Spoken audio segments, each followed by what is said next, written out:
Assalamualaikum warahmatullahi wabarakatuh.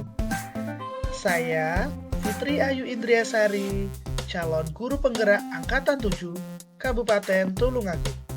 Berikut koneksi antar materi modul 2.3. Coaching dalam supervisi akademik. Tujuan pembelajaran khusus.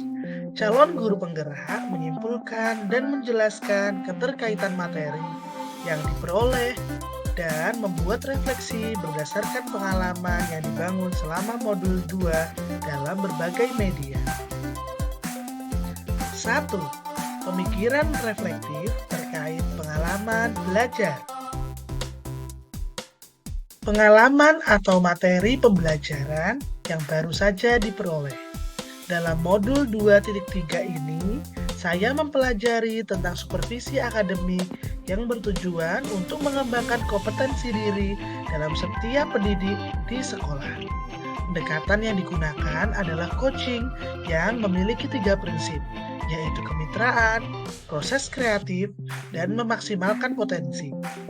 Kompetensi inti coaching yang harus dimiliki diantaranya kehadiran penuh atau presence, mendengarkan aktif, dan mengajukan pertanyaan berbobot. Percakapan berbasis coaching menggunakan alur tirta, yaitu tujuan, identifikasi, rencana aksi, dan tanggung jawab. Terdapat 3 tahapan dalam supervisi akademik, yaitu pra-observasi atau perencanaan, observasi, dan pasca observasi. Emosi-emosi yang dirasakan terkait pengalaman belajar. Yang pertama, penasaran. Saya merasa penasaran dengan rasa ingin tahu yang tinggi dengan materi ini. Sebelumnya, saya pernah mendapatkan materi ini, tapi apakah sama atau malah berbeda? Sehingga saya ingin sekali segera belajar. Sedikit ada kekhawatiran apakah saya mampu menjalankannya. Yang kedua adalah tertarik. Setelah mempelajari dalam eksplorasi konsep, saya tertarik dalam mendalami isi dari modul ini. Kemudian yang ketiga adalah gembira. Saya merasa gembira saat melakukan praktik coaching bersama rekan CGP dalam ruang kolaborasi ataupun saat demonstrasi kontekstual. Dan emosi saya selanjutnya adalah optimis. Saya optimis untuk mampu mengaplikasikannya di sekolah tempat di mana saya mengajar. Apa yang sudah baik berkaitan dengan keterlibatan diri dalam proses belajar? Saya mampu berkolaborasi dengan rekan sesama calon guru penggerak saat mempraktikkan proses coaching menggunakan alur tirta dan sesuai dengan prinsip coaching dalam ruang kolaborasi dan demonstrasi kontekstual, baik berperan sebagai coach, coachee, maupun sebagai observer. Apa yang perlu diperbaiki terkait dengan keterlibatan diri dalam proses belajar? Yang perlu diperbaiki adalah kemampuan dalam mengajukan pertanyaan berbobot agar dapat menggali informasi, permasalahan pada diri coachee sehingga dapat menemukan solusi atas permasalahan yang dihadapi dari dirinya sendiri. Keterkaitan terhadap kompetensi dan kematangan diri pribadi. Setelah saya mempelajari modul 2.3 tentang coaching dalam supervisi akademik, kompetensi yang mulai berkembang dengan baik, yaitu ditandai dengan mampu mempraktikkan proses coaching menggunakan alur tirta, baik sebagai coach, coachee, maupun observer. Saat saya mempraktekkan proses coaching, saya harus mampu mengendalikan diri dari asumsi-asumsi pribadi dan rasa emosi, sehingga muncul kematangan berpikir dan bertindak agar sesuai dengan prinsip coaching, yaitu kemitraan, proses kreatif, dan memaksimalkan potensi. 2. Analisis untuk implementasi dalam konteks CGP. Bagaimana agar prinsip coaching dapat diterapkan dalam kegiatan supervisi di sekolah? Prinsip coaching dapat diterapkan jika kepala sekolah memiliki pengetahuan tentang coaching dalam supervisi akademik dan mau mengaplikasikannya.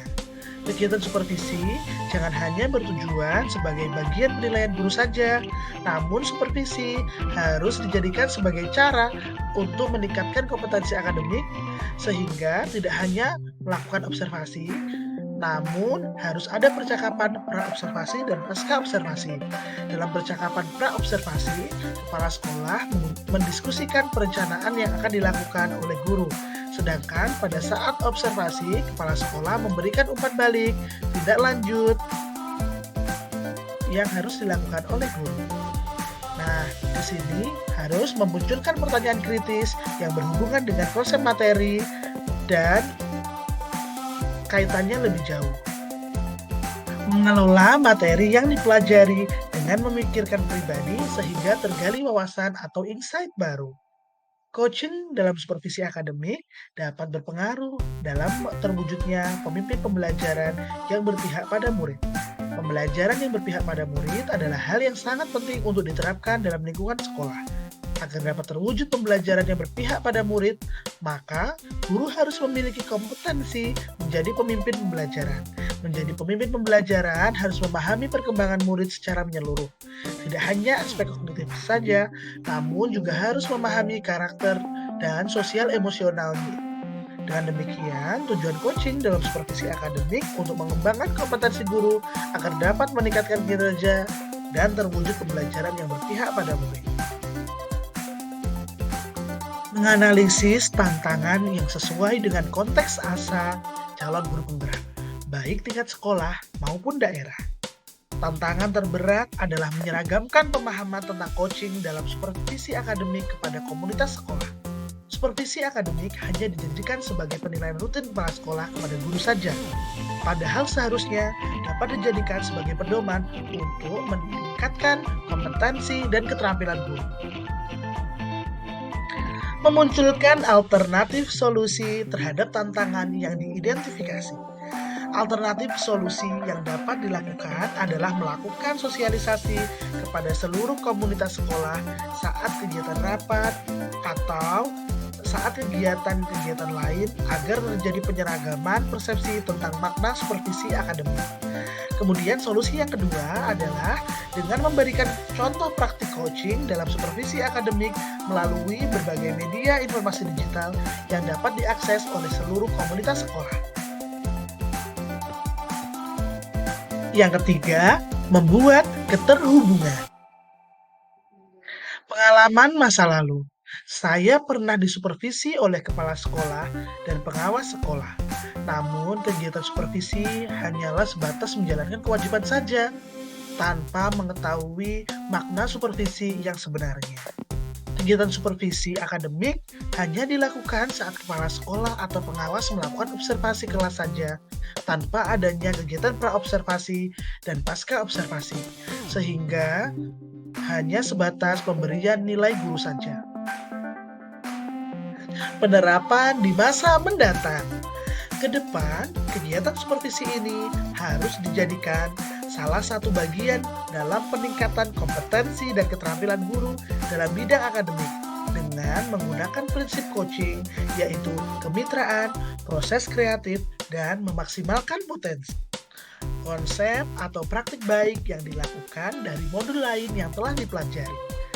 Dalam modul 2.1, dalam pembelajaran berdiferensiasi, murid dikelompokkan berdasarkan kebutuhan belajarnya agar dapat memaksimalkan potensi yang dimiliki.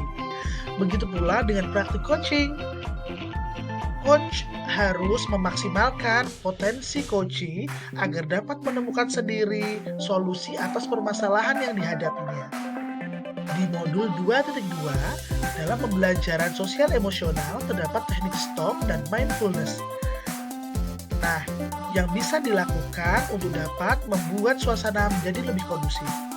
Saat melakukan coaching, seseorang harus menerapkan teknik tersebut agar dapat fokus dan terwujud kehadiran penuh saat melakukan coaching. Informasi yang didapat dari orang tua atau sumber lain di luar bahan ajar program guru penggerak. Faktor utama pelaksanaan supervisi akademik oleh kepala sekolah, yaitu kesadaran kepala sekolah akan kompetensi supervisi yang harus dijadikan semangat dan dukungan oleh para guru. Coaching yang diberikan kepada kepala sekolah akan memberikan pengaruh pada proses pembelajaran. Suasana kebersamaan sekolah yang mendukung bisa dijadikan sebagai sarana untuk membangun kinerja lebih maksimal dan kegiatan supervisi akan berjalan dengan nyaman.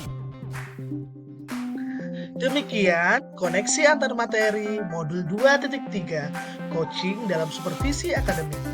Thank you for watching. Wassalamualaikum warahmatullahi wabarakatuh.